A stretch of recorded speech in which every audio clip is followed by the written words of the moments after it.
ملک الموت کہتا ہے اے خبیث روح جو خبیث جسم میں تھی باہر آ۔ اب وہ واپس تو ہو نہیں سکتا، اپنے آپ کو روک تو سکتا نہیں، تو وہ حیران پریشان خوف زدہ، تو اس کے جواب میں اس کو ملک الموت کہتا تیار ہو جاؤ خوفناک عذاب کے لیے اور کھولتے پانیوں کے لیے، کانٹے دار جھاڑیوں کے لیے اور بے شمار عذاب کی شکلوں کے لیے۔ تو اس کی روح کو جب کھینچتے ہیں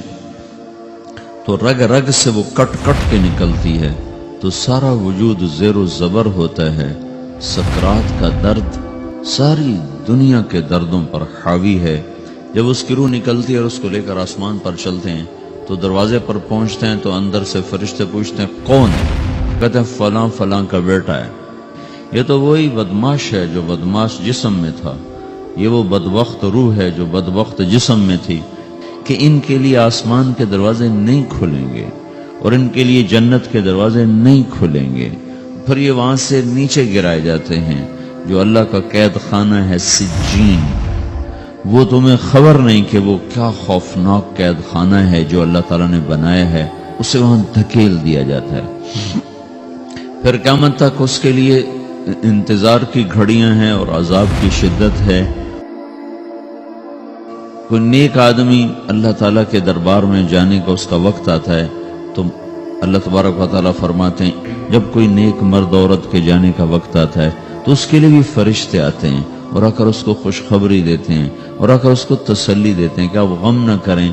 پیچھے والے بھی آپ کو مل جائیں گے، آپ خوف نہ کریں، آگے ساری منزلیں آپ کے لیے آسان ہیں، آپ کے لیے جنت بھی تیار ہے، رب بھی مہربان ہے۔ اور حدیث پاک میں آتا ہے کہ ملک الموت اور 4 فرشتے آتے ہیں، وہ 4 فرشتے اس کو سہلاتے ہیں، دباتے ہیں کہ موت کا درد اسے محسوس نہ ہو، اور ملک الموت فرماتے ہیں اے نیک روح جو نیک جسم میں تھی باہر آؤ، آپ کو بشارت ہو آپ کے لیے جنت تیار ہو چکی ہے اور وہاں کی ساری نعمتیں آپ کے لیے میسر ہو چکی ہیں اور اللہ آپ پہ راضی ہو چکا ہے اور اللہ آپ پہ خوش ہو چکا ہے۔ اس پر اس کی روح کو نکالا جاتا ہے، پھر سارے فرشتے اس کو استقبال کے ساتھ جب آسمان پر لے جاتے ہیں تو اندر سے پوچھتے ہیں کون ہے؟ کہ فلاں فلاں کا بیٹا، فلاں فلاں کی بیٹی۔ کہتے ہیں یہ تو نیک روح تھی جو نیک جسم میں تھی، مرحبا بہی، اس کو ہم سب استقبال کس کا کرتے ہیں، اور ایک دم آسمان کے دروازے کھلتے ہیں، پھر وہ پہلا دوسرا تیسرا چوتھا سارے آسمان پار کرتا ہوا اللہ پاک کے عرش کے نیچے کے جا کر، مرد ہے یا عورت، وہاں جا کر سجدے میں سر رکھتا ہے اور اللہ تعالیٰ فرماتے ہیں ہاں اس نے ہمیں خوش کیا،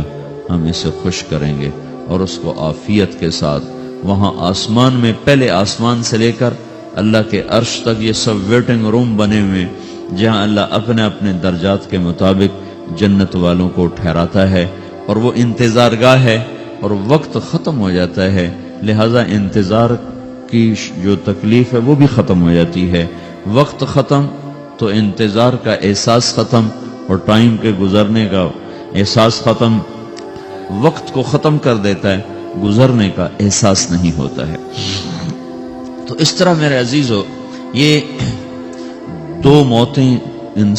ہر انسان دیکھتا ہے، یا وہ جنت کے فرشتوں کا استقبال دیکھتا ہے یا جہنم کے فرشتوں کی مار اور پٹائی کو سہتا ہے۔